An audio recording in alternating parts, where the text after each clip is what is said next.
Treasure Island, Chapter 20, Silver's Embassy. Sure enough, there were two men just outside the stockade, one of them waving a white cloth, the other, no less a person than Silver himself, standing placidly by. It was still quite early, and the coldest morning that I think I ever was aboard in, a chill that pierced into the marrow. The sky was bright and cloudless overhead, and the tops of the trees shone rosily in the sun. But where Silver stood with his lieutenant all was still in shadow, and they waded knee-deep in a low, white vapor that had crawled during the night out of the morass. The chill and the vapor taken together told a poor tale of the island. It was plainly a damp, feverish, unhealthy spot. "Keep indoors, men," said the captain. 10 to 1 this is a trick." Then he hailed the buccaneer. "Who goes? Stand or we fire." "Flag of truce," cried Silver. The captain was in the porch, keeping himself carefully out of the way of a treacherous shot should any be intended. He turned and spoke to us. "Doctor's watch on the lookout. Dr. Livesey, take the north side, if you please. Jim, the east. Gray, west. The watch below, all hands to load muskets. Lively, men, and careful." And then he turned again to the mutineers. "And what do you want with your flag of truce?" he cried. This time it was the other man who replied. "Captain Silver, sir, to come on board and make terms," he shouted. "Captain Silver, don't know him. Who's he?" cries the captain. And we should hear him adding to himself, "Captain, is it? My heart, and here's a promotion." Long John answered for himself. "Me, sir. These poor lads have chosen me captain, after your desertion, sir," laying a particular emphasis upon the word desertion. "We're willing to submit, if we can come to terms, and no bones about it. All I ask is your word, Captain Smollett, to let me safe and sound out of this here stockade, and 1 minute to get out a shot before a gun is fired." "My man," said Captain Smollett, "I have not the slightest desire to talk to you. If you wish to talk to me, you can come, that's all. If there's any treachery, it'll be on your side, and the Lord help you." "That's enough, Captain," shouted Long John cheerily. "A word from you's enough. I know a gentleman, and you may lay to that."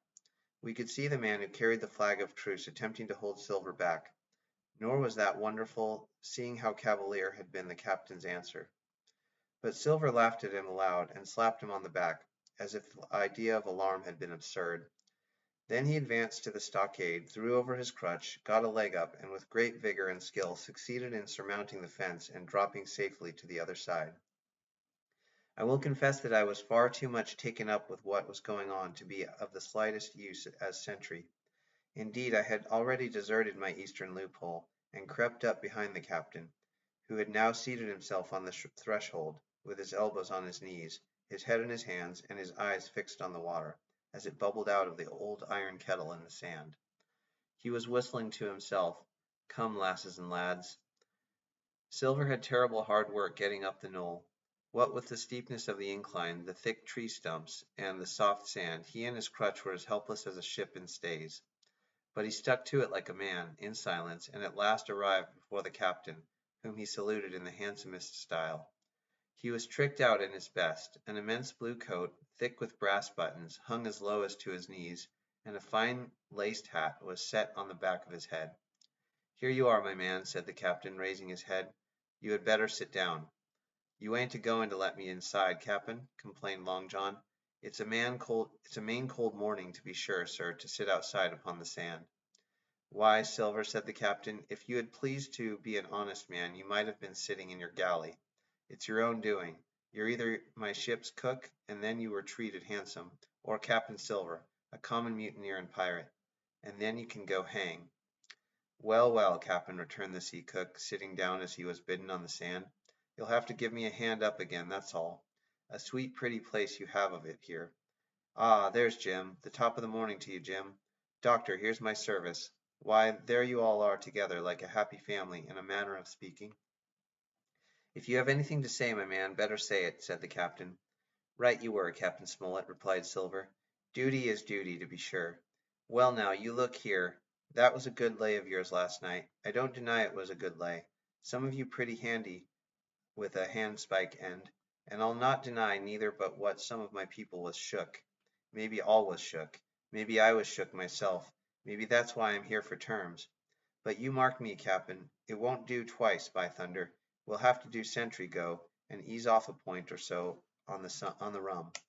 Maybe you think we were all a sheet in the wind's eye, but I'll tell you I was sober. I was only dog-tired, and if I'd awoke a second sooner I'd have caught you at the act. I would. He wasn't dead when I got round to him, not he. Well, says Captain Smollett as cool as can be. All that Silver said was a riddle to him, but you would never have guessed it from his tone. As for me, I began to have an inkling. Ben Gunn's last words came back to my mind. I began to suppose that he had paid the buccaneer a visit while they all lay drunk together round their fire, and I reckoned up with glee that we had only 14 enemies to deal with. Well, here it is, said Silver. We want that treasure, and we'll have it. That's our point. You would just as soon save your lives, I reckon, and that's yours. You have a chart, haven't you? That's as may be, replied the captain. Oh, well, you have, I know that, returned Long John. You needn't be so husky with a man. There ain't a particle of service in that, and you may lay to it. What I mean is, we want your chart.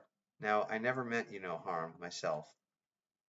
You won't do with me, my man, interrupted the captain.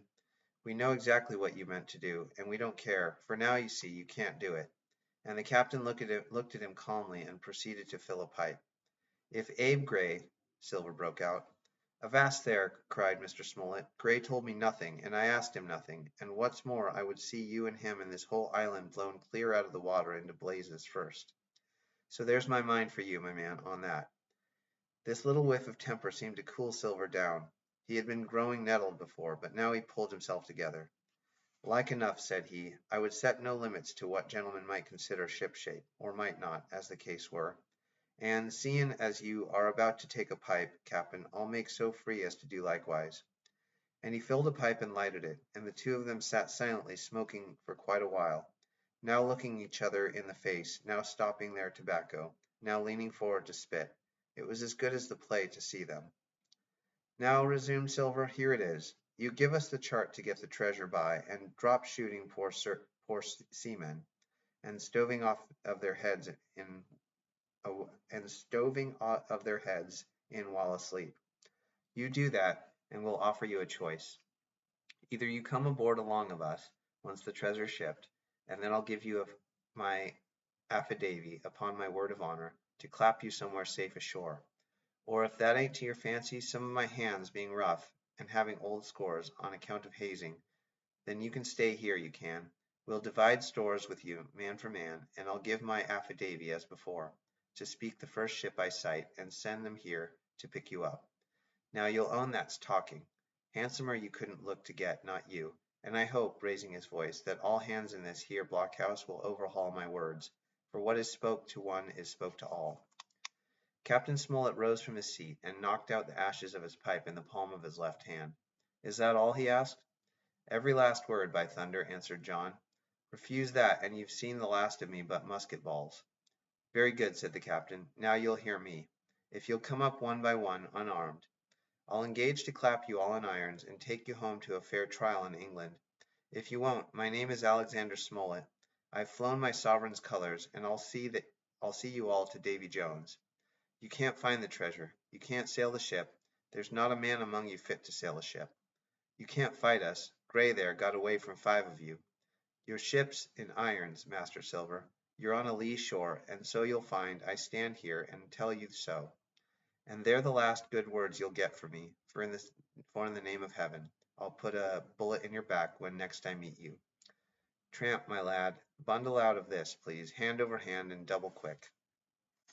Silver's face was a picture. His eyes started in his head with wrath. He shook the fire out of his pipe. Give me a hand up, he cried. Not I, returned the captain. Who will give me a hand up? He roared. Not a man among us moved. Growling the foulest imprecations, he crawled along the sand till he got hold of the porch and could hoist himself again upon his crutch. Then he spat into the spring. There, he cried, that's what I think of ye. Before an hour's out, I'll stove in your old blockhouse like a rum puncheon. Laugh, by thunder, laugh. Before an hour's out, y'all'll laugh upon the other side. Them that'll die be the lucky ones.